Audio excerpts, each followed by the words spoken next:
The cold metal floor pressed against Captain Maya Cross's cheek as she lay motionless in the cargo bay of the abandoned station.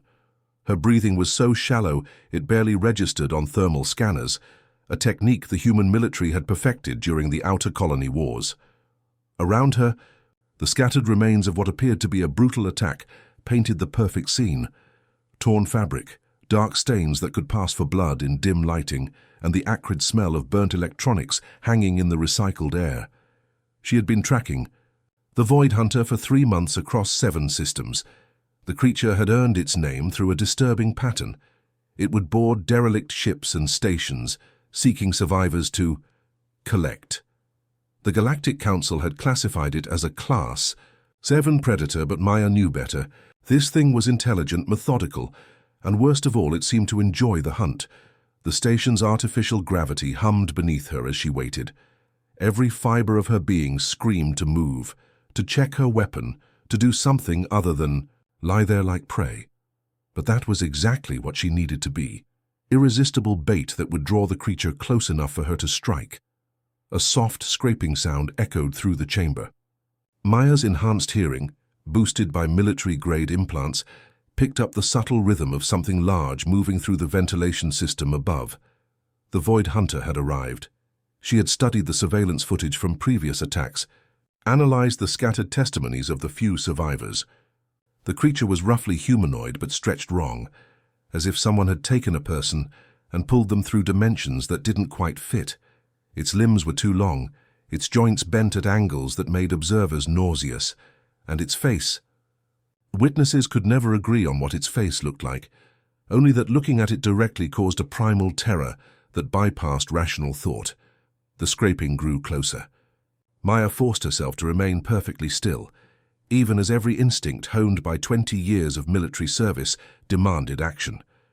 She was humanity's answer to monsters that other species couldn't handle, a hunter trained to face things that broke alien minds and left even the mighty Corvan warriors paralyzed with fear.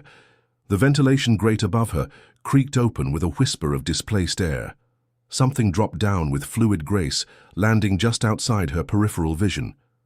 Maya could feel its presence like a cold shadow, could sense its alien attention, focusing on her apparently lifeless form.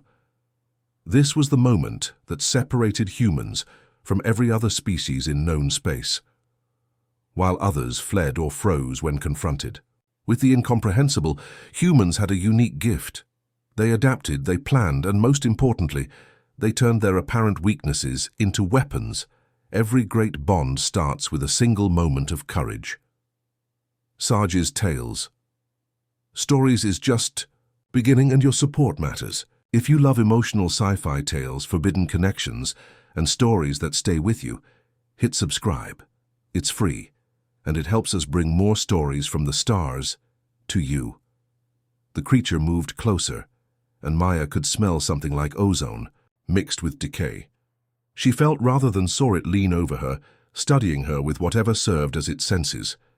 This was the critical moment, the point where she would discover if her research was correct, if the Void Hunter truly was what she suspected it to be. Long fingers, each ending in something that wasn't quite a claw, brushed against her throat. Maya's pulse hammered beneath her skin, but she had trained her body to betray nothing. The creature made a sound like wind through broken glass, apparently satisfied with her performance. That was when she realized her first mistake. The intelligence. Reports had been wrong about one crucial detail. The Void Hunter wasn't just a predator. It was a collector, yes, but not of random victims. As it began to drag her apparently lifeless body toward a concealed opening in the station's wall, Maya understood with growing horror that she hadn't been hunting this creature at all. It had been hunting her. The concealed passage led deeper into the station than any schematic had indicated. As the Void Hunter dragged her through corridors that shouldn't exist, Maya began to piece together the magnitude of her miscalculation. The creature moved with purpose, navigating the hidden pathways with the familiarity of someone who had been here many times before. She maintained her death-like stillness even as her mind raced. The station's official records showed it had been abandoned for only 6 months, but these passages felt ancient. The walls were covered in a substance that, seemed to absorb light, and strange symbols were etched into the metal at regular intervals. They weren't in any language she recognized, yet something about them made her enhanced neural implants itch with interference. The Void Hunter stopped at what appeared to be a solid wall. It pressed its elongated hand against a specific symbol, and a section of the barrier dissolved like smoke. Beyond lay a chamber that defied the station's supposed construction, vast, organic in shape, with surfaces that seemed to pulse with their own rhythm. Maya's training kicked in as she catalogued everything she could observe without moving. The air here was different, charged with energy that made her skin crawl. Bioluminescent patches along the walls provided a sickly green illumination, revealing the chamber's true purpose. It was a gallery. Dozens of crystalline pods lined the curved walls, each containing what appeared to be a perfectly preserved humanoid figure. But these weren't random victims. Maya could see the tactical gear, the military insignia, the specialized equipment that marked each occupant as a soldier, more specifically, as human soldiers. The Void Hunter deposited her in the center of the chamber and stepped back, making that glass wind sound again. For the first time, Maya allowed herself to truly look at her captor. What she saw challenged everything she thought she knew about alien physiology. The creature was definitely humanoid in basic structure, but its proportions were wrong in ways that hurt to contemplate. Its skin had a translucent quality that revealed glimpses of internal structures that moved in patterns that didn't match any terrestrial biology. Most disturbing were its eyes, if they could be called eyes. They were multifaceted like an insect's, but they held an intelligence that was distinctly, terrifyingly familiar. "So you can stop pretending now, Captain Cross," it said in perfect standard galactic, its voice a harmony of tones that shouldn't have been able to come from a single throat. "I know you're awake." Maya's blood turned to ice, not just because it could speak, but because of how it spoke. The inflection, the rhythm, even the slight accent, it was human. More than human, it was military. It sounded like a career officer briefing subordinates. Slowly, she opened her eyes and sat up, her hand instinctively reaching for the plasma pistol concealed beneath her torn jacket. The weapon was gone. Somehow, during the journey through the passages, the creature had disarmed her without her noticing. Looking for this, the Void Hunter held up her weapon, examining it with what might have been nostalgia. 5.7 plasma pistol, military issue. I carried one just like it once upon a time. Maya found her voice. "What are you?" The creature's laugh was the most horrifying sound she had ever heard, not because it was alien, but because it was so fundamentally human. "What am I?" "I'm what humans become when they're exposed to certain influences, when they're changed by forces that exist between the spaces where reality wears thin." It gestured to the pods around them. "Each of these brave souls came hunting me, just as you did. Each thought they were the predator in our little dance, and each one was wrong." Maya's enhanced vision focused on the nearest pod. Inside was a woman in Coalition Navy gear, her face peaceful in artificial sleep. Her uniform bore the insignia of a captain, same rank as Maya. The nameplate read, Torres. "You're collecting military personnel," Maya said, the pieces falling into place. "Specifically human military personnel." "Very good." The Void Hunter began to pace around her with fluid, impossible movements. "Do you know what makes humans special, Captain? It's not your adaptability, though that's remarkable. It's not your ingenuity, though you've impressed the galaxy with that. It's your capacity for growth under pressure, your ability to become more than what you were when faced with the impossible." The chamber pulsed with bioluminescent light, and Maya realized the walls themselves were alive. This wasn't a station at all. It was something far older, far more dangerous. "Every species in known space has limits they cannot cross," the creature continued. "Physical barriers, mental barriers, evolutionary dead ends. But humans break their barriers and become something new. They transcend." Maya's military training warred with growing horror as she understood what she was seeing. "You're experimenting on us." "Experimenting?" The Void Hunter tilted its head at an angle. That would have snapped a human neck. "No, Captain Cross, I'm recruiting." The word recruiting hung in the air like a physical weight. Maya stared at the creature that had once been human, trying to process the implications while her tactical mind searched for escape routes. The chamber had only one visible entrance, and the Void Hunter stood between her and freedom. "You're insane," she said, shifting her weight subtly to test the creature's reaction. It didn't move, but those multifaceted eyes tracked her every micro-movement with predatory precision. "Am I?" The Void Hunter gestured to the pods surrounding them. "Look closer, Captain, really look." Against her better judgment, Maya focused her enhanced vision on the nearest crystal container. Captain Torres wasn't just sleeping. There were filaments of that same light-absorbing material threading through her body like veins. Her uniform was intact, but underneath Maya could see her physiology was changing. Her bones appeared denser, her muscle structure more efficient, and there were new organs developing alongside her original ones. "The process takes time," the Void Hunter explained with what sounded like professional pride. "Human physiology is remarkably adaptable, but even humans have limits. We simply help them surpass those limits." "We?" Maya's voice was steady, but her mind reeled. "How many of you are there?" "Fewer than we'd like, more than the galaxy suspects." The creature moved closer, and Maya caught a glimpse of something that might have been a name tag on its distorted uniform. The letters were twisted and unreadable, but the shape was familiar. Military identification. "You were human once," she said. "It wasn't a question. Colonel Marcus Reed, 5th Expeditionary Force." The admission came with something that might have been regret. "I was the first to volunteer for deep space reconnaissance beyond the Barrier Nebula. What we found there, what found us, it changed everything." The Barrier Nebula. Maya knew the designation.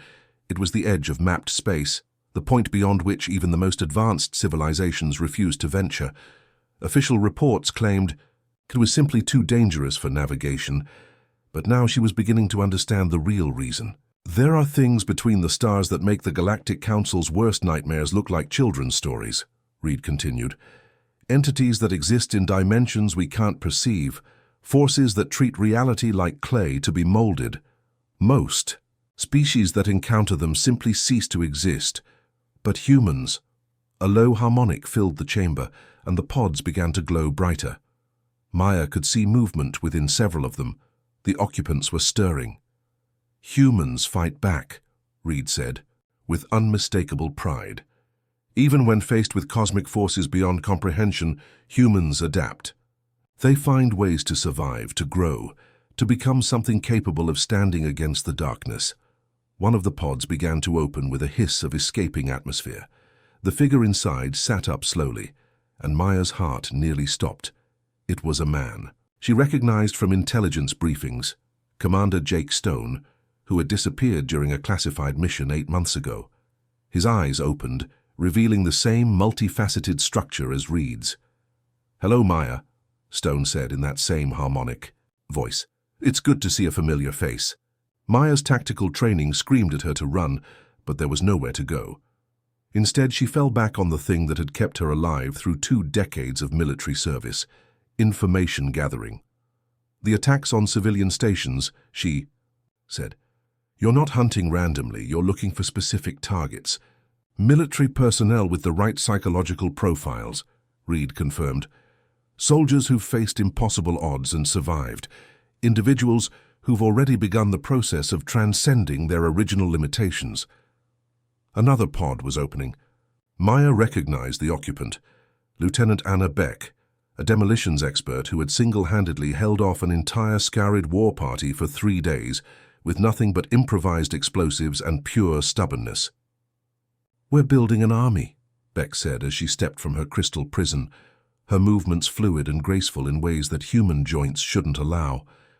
"An army of humans who can fight the things that lurk in the spaces between spaces." The implication hit Maya like a physical blow. "You're preparing for war." "War is coming whether we prepare or not," Reed said. "The entities beyond the barrier have taken notice of this galaxy. They're testing our defenses, probing for weaknesses. Every species the Council has thrown at them has been consumed or driven mad, except humans." Maya looked around the chamber at the dozens of pods, each containing a transformed human soldier. And you think turning us into whatever you are is the answer? I think survival requires sacrifice, Reed replied. The choice isn't between remaining human or becoming something else. The choice is between evolution and extinction. Another harmonic pulse filled the chamber, and Maya felt something respond in her own body. Her enhanced neural implants, her reinforced bone structure, her boosted cardiovascular system, all the modifications that made her an elite soldier were suddenly singing in harmony with the alien energies. "You're already more than baseline human, Captain," Stone observed with disturbing accuracy. "Your military enhancements have prepared you for the next step." Maya felt a moment of vertigo as she realized the horrible truth. She hadn't been hunting the Void Hunter at all. Every step of her mission, every piece of intelligence that led her here, had been carefully orchestrated. They had been hunting her from the very beginning. The revelation that she had been manipulated from the start should have filled Maya with rage, but instead she felt an odd sense of clarity. Her enhanced cognitive implants began processing the situation with cold military precision, weighing options and calculating probabilities.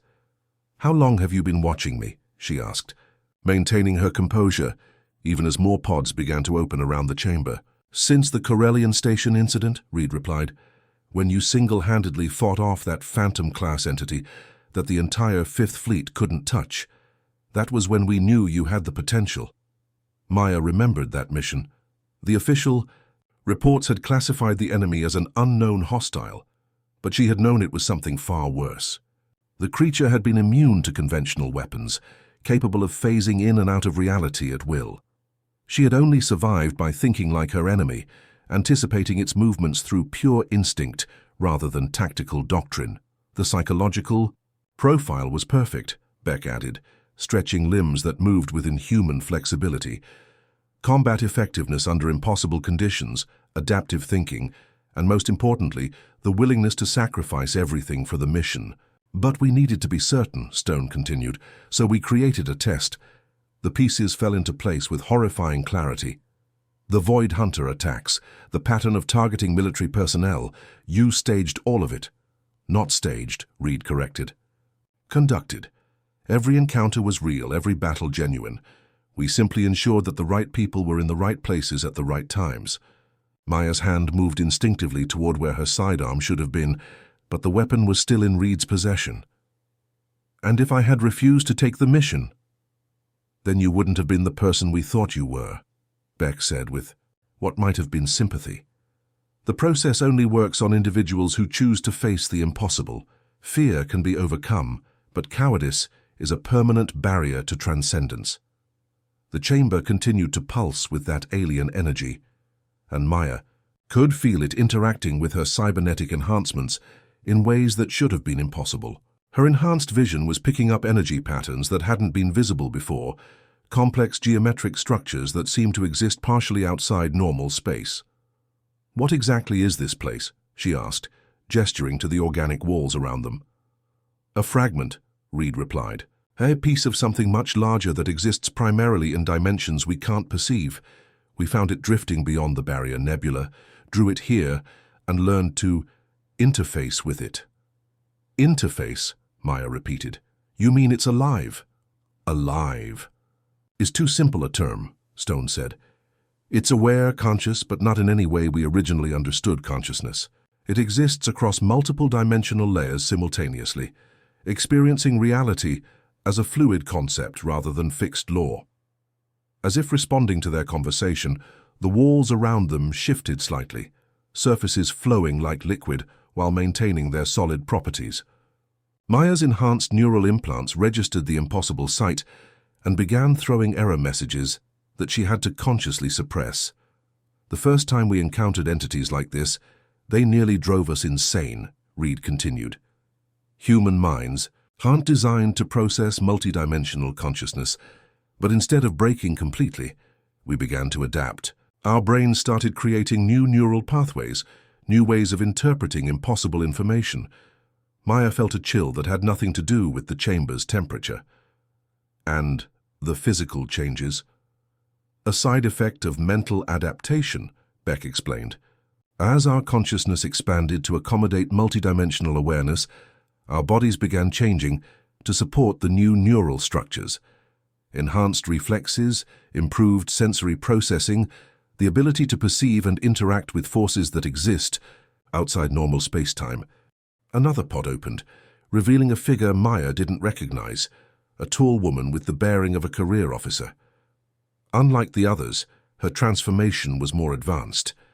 Her skin had that same translucent quality as Reed's, and when she moved, Maya could see glimpses of the impossible internal structures that had replaced human anatomy. "Captain Cross," the woman said in that harmonious voice that marked the transformed, "I'm Colonel Sarah West. I was the second to undergo the complete process." Maya's enhanced memory accessed the name from classified files. Colonel West had disappeared during a Black Ops mission 2 years ago. She had been declared killed in action, her death used to justify increased military spending on enhanced soldier programs. "The galaxy believes I'm dead," West said, apparently reading Maya's expression. "As it believes all of us are dead. It's easier that way. The Council isn't ready to know that humanity has begun transcending its original limitations." "Transcending," Maya said. "You keep using that word. What does it actually mean?" Reed gestured to the chamber around them. "It means becoming capable of existing in multiple dimensions simultaneously. It means developing senses that can perceive the true structure of reality. It means evolving beyond the limitations that keep baseline humans trapped in a single layer of existence." The energy in the chamber intensified, and Maya felt her cybernetic implants responding more strongly. Her enhanced vision began picking up new spectrums of light. Her auditory processors detected harmonics that existed beyond normal frequency ranges, and her neural interface started receiving data from sources she couldn't identify. "The process has already begun," West observed with clinical detachment. "Your military enhancements created pathways that the transformation can follow. The question now is whether you'll fight it or embrace it." Maya looked around at the faces of people she had once considered heroes, soldiers who had given everything, in service to humanity. Now they were something else entirely, but the core of who they had been was still visible beneath the alien modifications. "And if I refuse? Then you'll remain trapped in a single-dimensional layer, while the entities beyond the barrier consume everything you've ever cared about," Reed said bluntly. "The choice is yours, Captain, but choose quickly. The transformation is already underway, and it's easier if you don't fight it." Maya felt the truth of his words in her enhanced nervous system. Something was changing in her body, her mind, her very perception of reality. The question wasn't whether she would be transformed. The question was whether she would remain herself during the process. Maya's enhanced neural implants were now receiving so much impossible data that her original cognitive pathways were beginning to overload. She could see the chamber existing in multiple dimensional layers simultaneously, perceive the crystalline pods as nodes in a vast network that extended far beyond physical space, and sense the consciousness of the entity that housed them all as a vast alien presence pressing against the edges of her awareness. "The disorientation will pass," Colonel West said, her voice carrying harmonics that Maya's enhanced hearing could now perceive as actual meaning rather than just sound. "Your brain is creating new neural structures to process multidimensional information. Fight it and you'll go insane. Accept it and you'll become something capable of protecting everything you've ever cared about." Maya gritted her teeth against the sensory overflow. Her military training had prepared her for pain, for fear, for impossible situations, but nothing had prepared her for the feeling of her consciousness expanding beyond the boundaries of her skull. She could sense the thoughts and emotions of the other transformed soldiers, feel the vast alien intelligence that permeated the chamber, and somehow perceive the structure of space itself as a flexible construct rather than fixed reality. "How long?" she managed to ask, through clenched teeth. "The initial phase takes approximately 72 hours, Reed replied, "but you've already begun the process. Your cybernetic enhancements are serving as conduits, allowing the transformation to proceed more rapidly than it did for those of us who underwent it with baseline physiology." Through her expanding awareness, Maya could sense the truth in his words. Her military-grade implants weren't just being overloaded by multidimensional data, they were adapting to it, creating new interfaces between her biological and artificial systems. The process was accelerating her transformation, but it was also allowing her to retain more of her original personality than should have been possible. "Why humans?" she asked, though part of her already knew the answer. "Why are we the only species that can survive this process?" "Because humans are the only species arrogant enough to believe they can improve on their original design," Beck said, with something that might have been humor. "Every other race in the galaxy accepts their evolutionary limitations.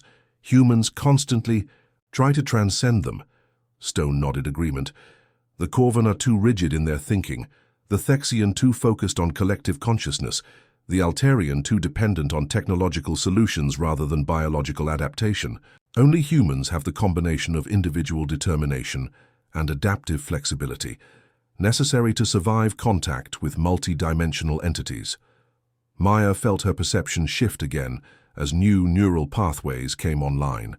She could now see the energy patterns that connected each transformed soldier to the alien entity housing them, understood that they weren't prisoners or victims, but willing participants in a symbiotic relationship that enhanced both human and alien capabilities.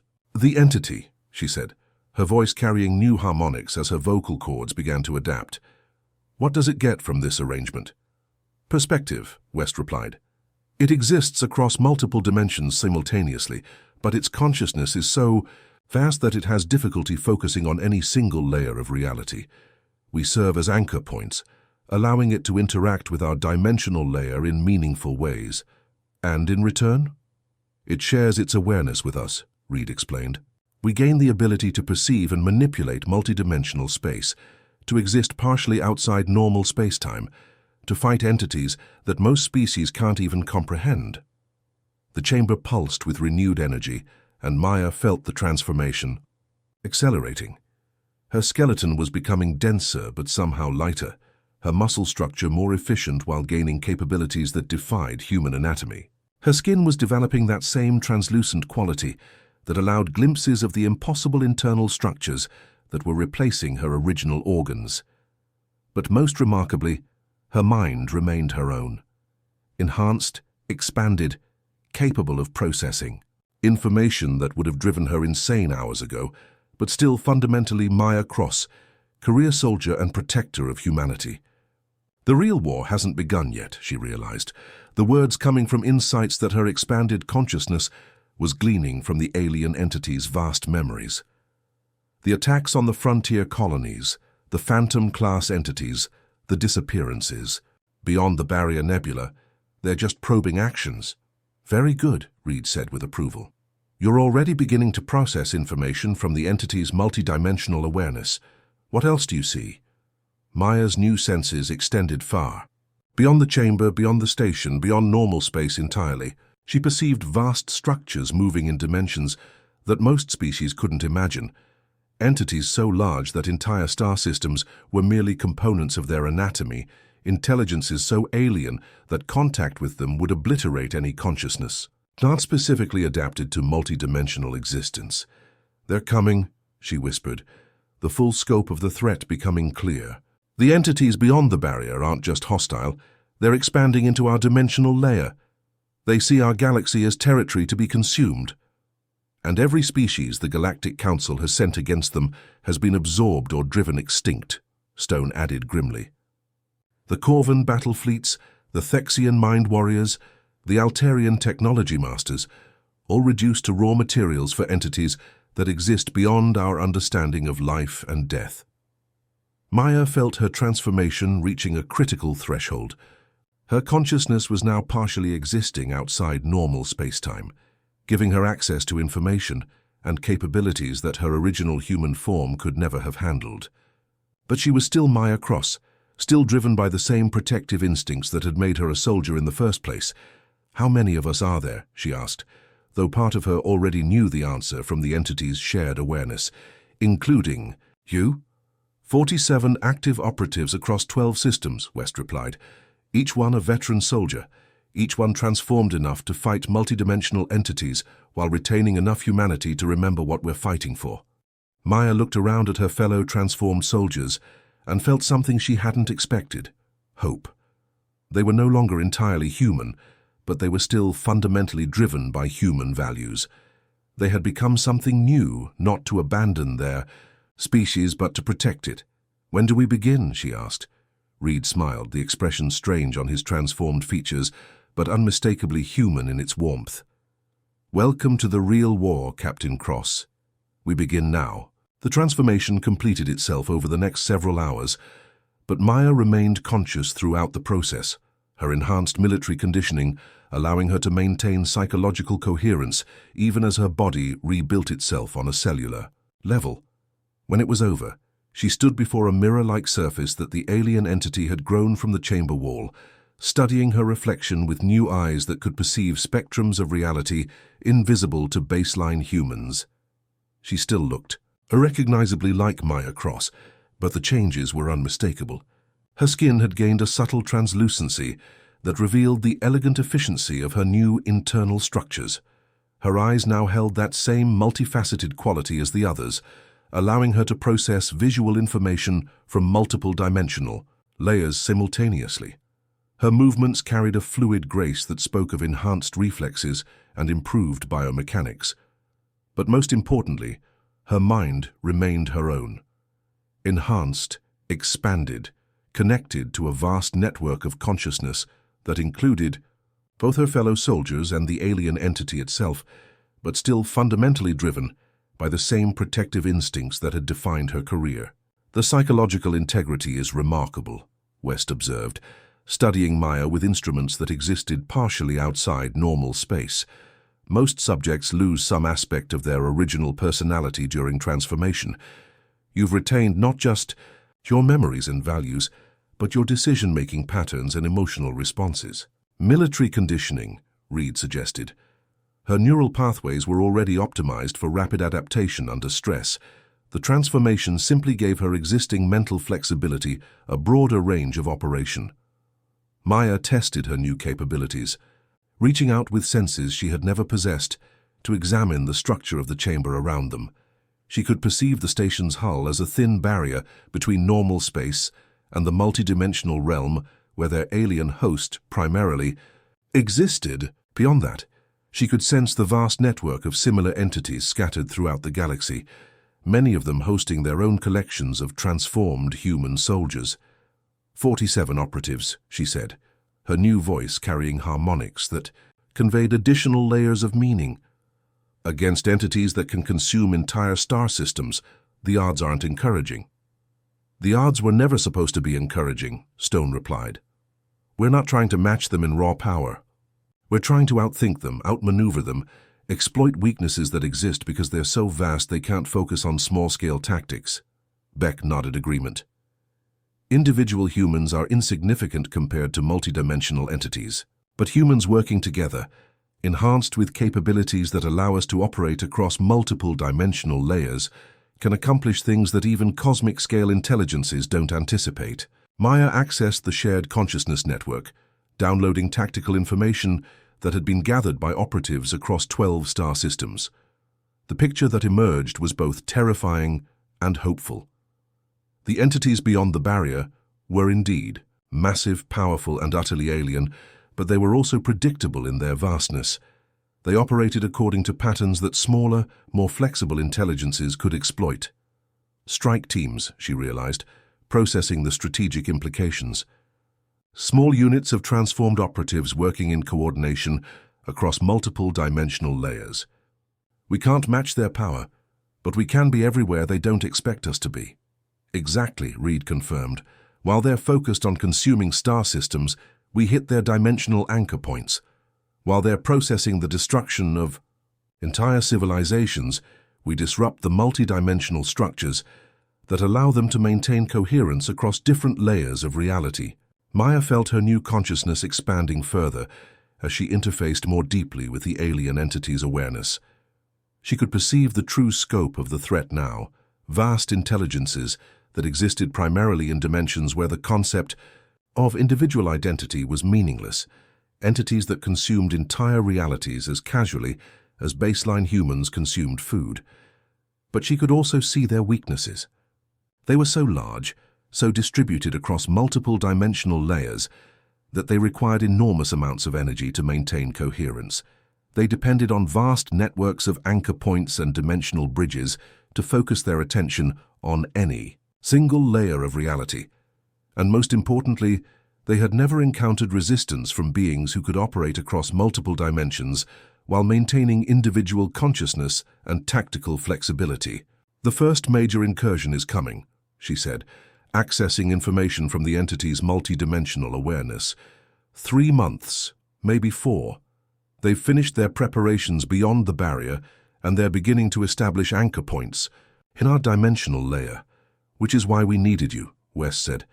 Your tactical experience with impossible situations makes you ideal for coordinating operations that exist partially outside normal spacetime.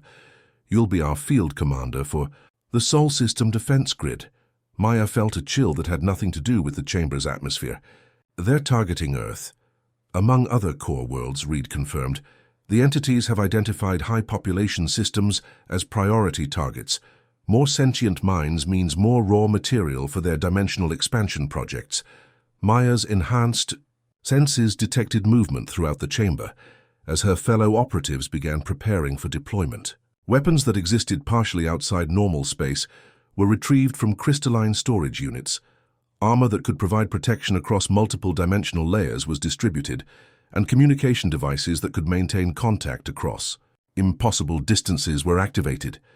Your first mission will be establishing contact with the enhanced soldier programs on Lunar Base, Stone explained, handing her equipment that her new senses recognized as far more sophisticated than anything. In the official military arsenal, there are 12 candidates who show potential for transformation, but they need to be evaluated under combat conditions before we can risk the process.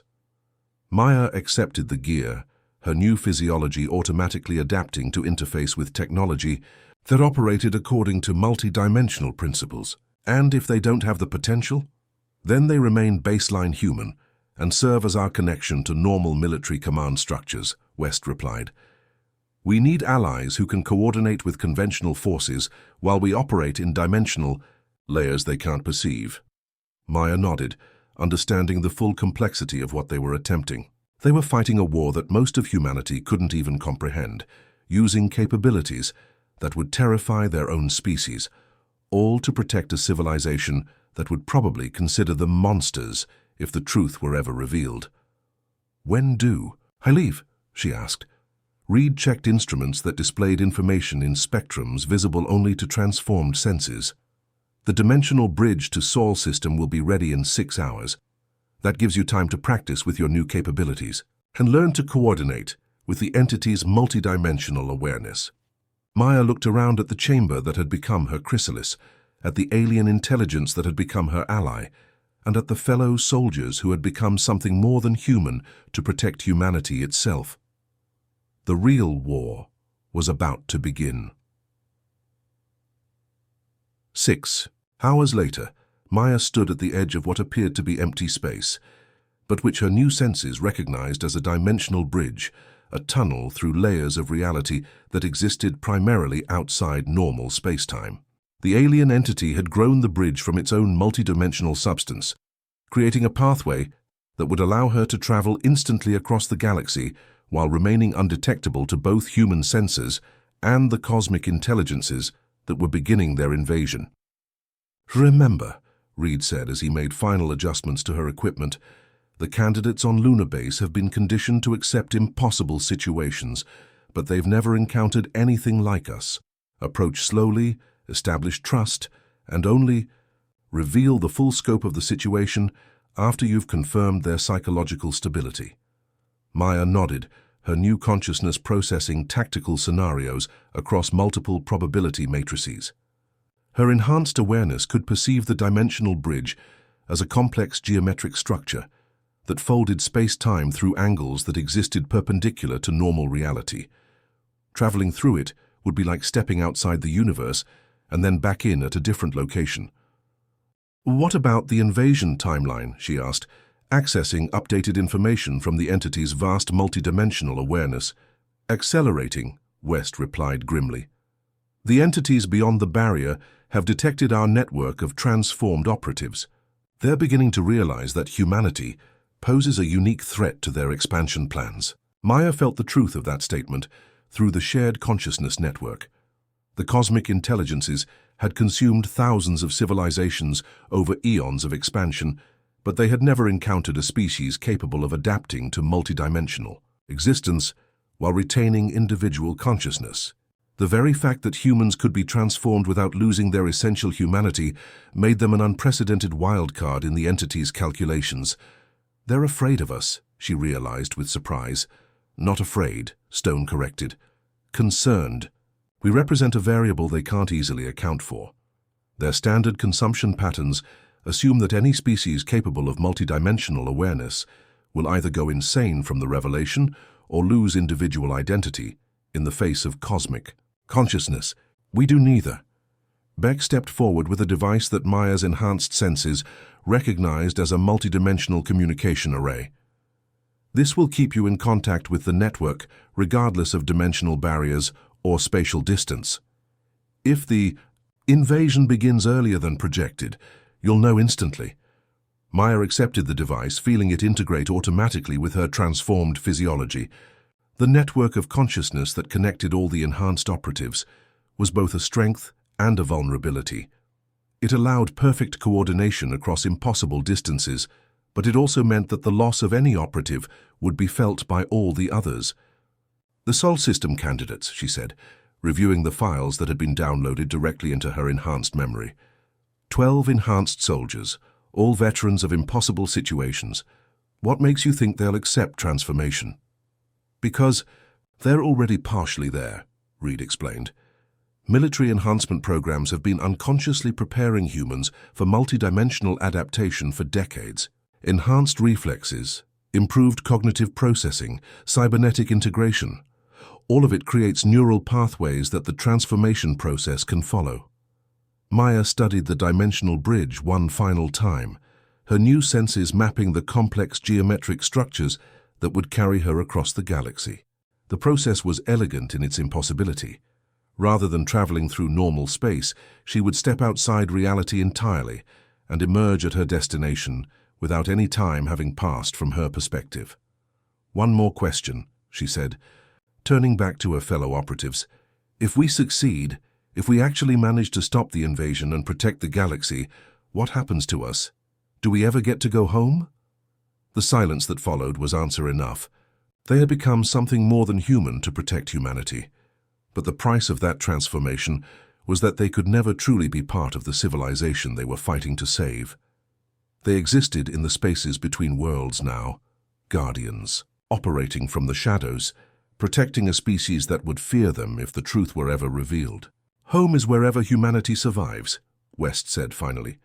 "That's what we chose when we accepted the transformation. The mission is all that matters." Maya nodded, understanding flooding through her enhanced consciousness. They were no longer just soldiers. They were evolution in action, humanity's answer to threats that existed beyond the comprehension of their own species. They had become what they needed to become to face the impossible. "See you on the other side," she said, stepping toward the dimensional bridge. "Captain," Reed called out as she reached the threshold, "remember what makes humans special. It's not that we're stronger or smarter or more advanced than other species. It's that we never give up. We adapt, we evolve, we become whatever we need to become to protect what matters to us." Maya smiled, the expression strange but genuine on her transformed features. "I won't forget." She stepped into the dimensional bridge and felt reality fold around her like origami made of space and time. For an instant that lasted forever, she existed in the spaces between dimensions, surrounded by geometric structures that described the fundamental architecture of existence itself. She could perceive the vast network of transformed operatives scattered throughout the galaxy, sense the cosmic intelligences beginning their final approach toward inhabited space, and feel the alien entity that had become humanity's unlikely ally maintaining the bridge through sheer force of multidimensional will. Then she was stepping out onto the observation deck of Lunar Base, emerging from what appeared to be empty air into the familiar environment of human military architecture. Her enhanced senses immediately began cataloguing the base's defenses, identifying the 12 candidates who had been selected for potential transformation and detecting the early warning signs of dimensional instability that indicated the cosmic. Entities were closer than projected. The invasion would begin within days, not months. Maya activated her multidimensional communication array, sending an alert through the network of consciousness that connected all the enhanced operatives. The real war was about to begin, and humanity's transformed guardians would be ready. She had pretended to be dead to catch a hunter, only to discover she was the one being hunted. But in the end, it hadn't mattered who was hunting whom.